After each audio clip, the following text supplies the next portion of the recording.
Joey G here, what's up? Fab 5, as I rounded it out. Top number 5, Scott Hall. Number 4 as I'm into is The Rock, and I pick up where I left off. The Rock, just one of them guys. He just the way he was presented, it was unbelievable. He was going over Austin, and had them not turned him heel at Survivor Series 1998, he would have took Austin's spot. There's no doubt about it. Because in '99, before Austin hurt his neck, well, he hurt his neck, but before he got hit with the car, it was bait and switch. WWE knew for weeks that Austin wasn't going to be at Survivor Series '99, and they kept booking it. Triple H to defend the WWE title against Stone Cold and The Rock, but it ended up being a Big Show, and the Big Show won. Austin wasn't in it, but The Rock and Austin were face to face in the ring, and the crowd was starting to cheer, Rocky, Rocky, Rocky, and Austin didn't know what to do. Now I can see why they picked WrestleMania 18, The Rock versus Hogan, and not Austin versus Hogan, because I don't think Austin would have. I don't think Austin would have got booed like The Rock.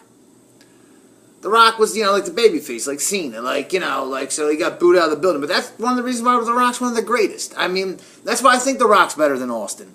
The Rock is a household name. The Rock is like Hogan. Okay, he's not one of my Fab Five, but he is one of my favorites of all time. I was a Hulkamaniac somewhat as a kid. I was more of a macho man. You know what I mean? Ric Flair, but as a kid, but Hulk Hogan is the Babe Ruth of wrestling. You know what I mean? There's no doubt. He's a household name. But next to that, the only other name that you could go over to another country and say, you know who The Rock is, they'll say, yeah. You say, do you know who Stone Cold Steve Austin is? Some people might be like, no, I don't understand. But The Rock, yeah.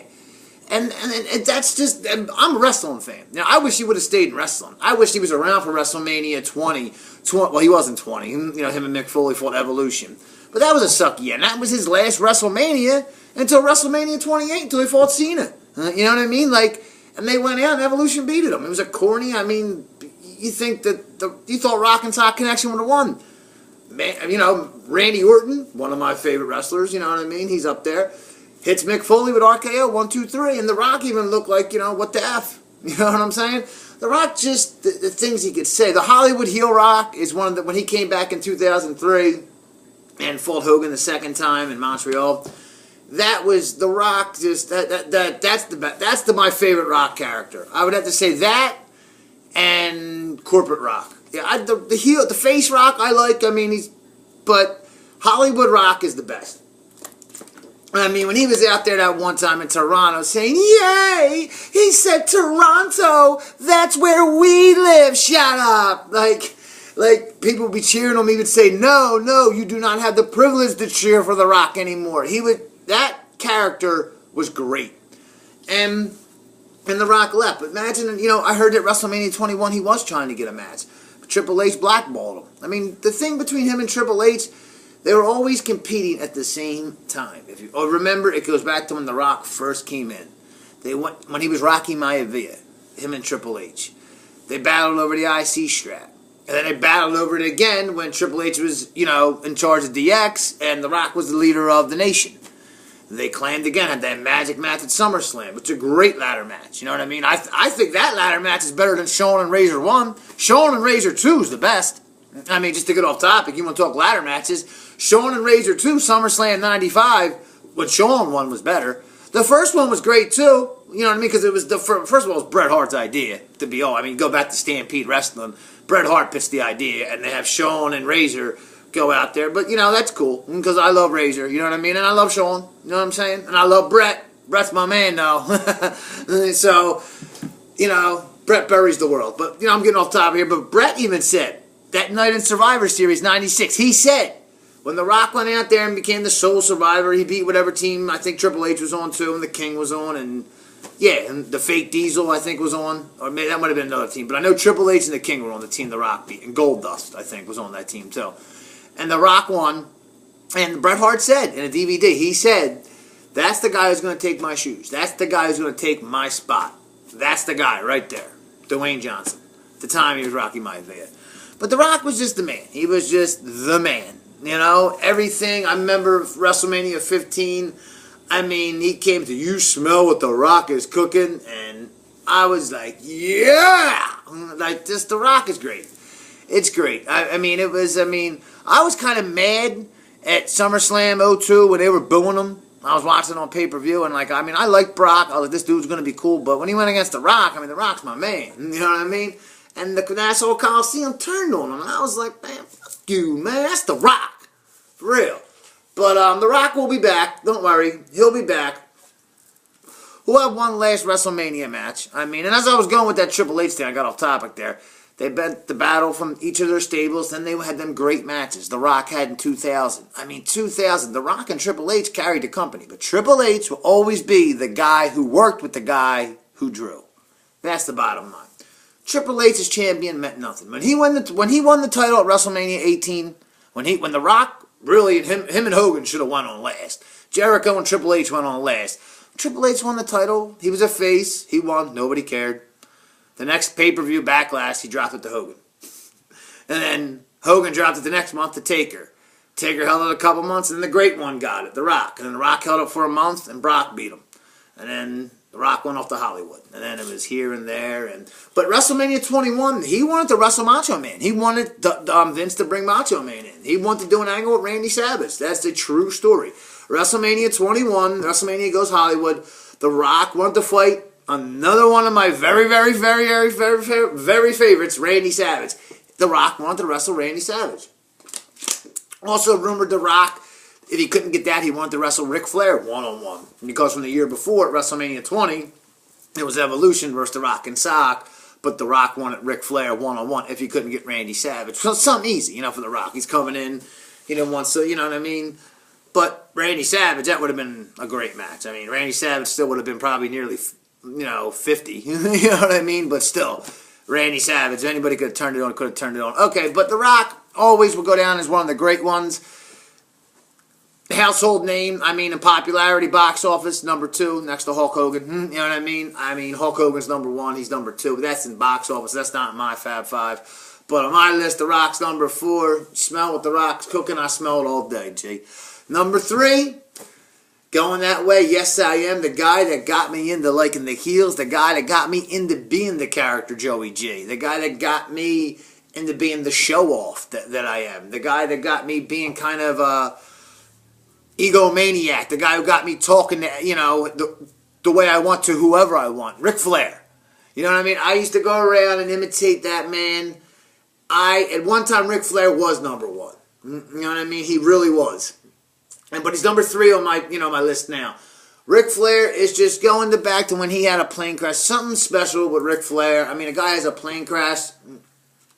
The guy broke his back. He could have, he could have been, a lot of things could have happened to him. He walked away from it. He ended up being Rookie of the Year in '74. It's just, Ric Flair's the man. His first title reign, wasn't that great as he said in his DVDs. The second one, when he beat Harley Race at Starrcade 83. When he beat Harley Race at Starrcade 83. That was the big, his big flair for the gold. That's when he won it. That's when, Flair became a man, and became the man. And that big gold belt, I always thought was the belt. That's what got me into wrestling. When I got into wrestling, I got into the NWA, Mid-South. I used to see on TBS, and I loved it. I was just like, I watched the WWF. I liked The Rock, the cartoon. I watched Wrestling Challenge and Wrestling Superstars. But I like the heels, And Ric Flair was the one who, got me to like the heels in the WWE as well. I like Jake. When he first started, Jake was a heel, if you remember. Jake the Snake Roberts. He wasn't a face. He was a heel when he first started. And then Honky Tonk smashed him with the guitar, and the guitar really effed Jake's neck up, and whatever. That's a different story for another time. But Rick was the NWA World Champion. He went to every Kerry Von Erich at Texas Stadium. He fought everybody. Bruiser Brody in a steel cage. Dusty Rhodes, 2 Starrcades. Starrcade 84, Starrcade 85, Starrcade 86. He fought Nikita Koloff. The cage matches with Ronnie Garvin. Starrcade 87, Chi-Town Heat. The battles he had with Luger. They were Broadways. He made Sting. He practically made Luger and Sting. He made them. I mean, he made them. He took them guys out and made them. I mean, Luger had a better wrestling background than Sting did. And look, and Ric Flair always will say, the only thing that I get mad about Sting about is that Sting never went to the WWF in the late 80s, early 90s. Because if he did, he would be bigger than Hogan. And I believe it. Because Sting had that blonde hair. He had it all. You know what I mean? But he could, that would be like a Hulk Hogan being unable to go up the top rope. That'd be able for Hulk Hogan to do aerial moves. That would have been great. I mean, I don't know if Sting would have been bigger than Hogan if Sting would have went to WWE. I don't know. But I know one thing. Ric Flair, when he got to WWE, that was great. Because I can remember they were jerking him around in WCW, NWA. And they were the Black Scorpion. And that was one of my favorite angles as a kid, was the Black Scorpion. Sting, I'm your tag team partner. Like, that was great. You know what I mean? And it was Ole Anderson. I always knew it was Ole Anderson doing the talking because you could just tell. The muffled voice, Sting, Sting. And, you know, for you old heads out there, you remember what I'm talking about. You young bucks, you don't know? Change the channel. But it was great, and it ended up being Ric Flair. I remember watching Starrcade 90. It's on the network. Check it out.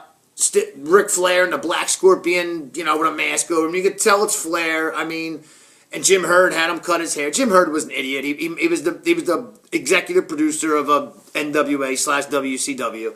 He was an idiot. He was the regional manager in St. Louis of a Pizza Hut, and now he's the head dude in WCW. The same job Bischoff got, Jim Herd had before Bischoff got it. A couple dudes before Bischoff got it. And he was the regional manager of Pizza Hut before he got this job. He had Flair cut his hair, if you all remember, beginning of 91, before Flair left for WWE.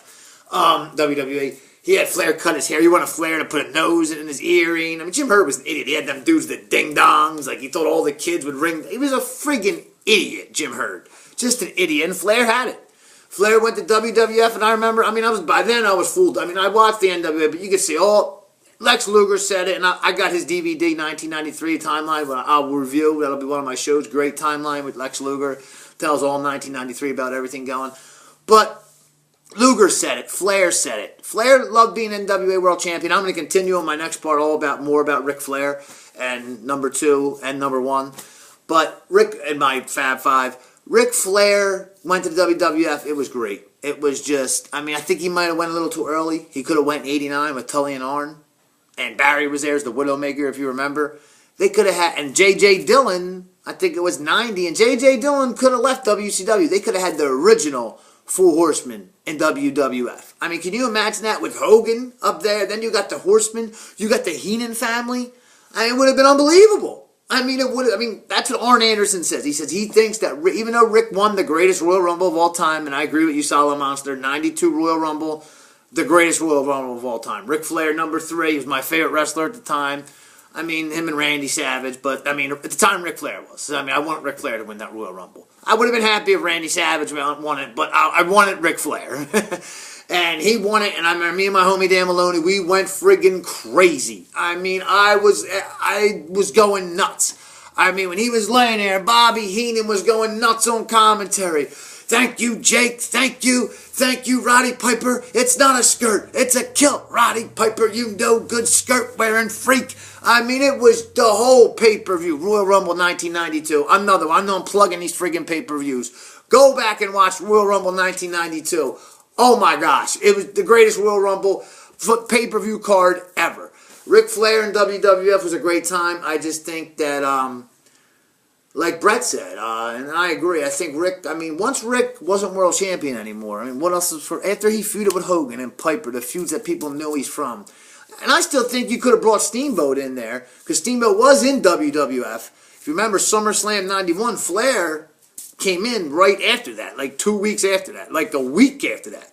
Steamboat was there as the Dragon. He was playing mid-card. You could have built a storyline with them, in WWF, Flair and Steamboat. In WWF. It would have been great. But after that, then he lost the title to Brett. What else was there left for Rick? He had to go back to WCW.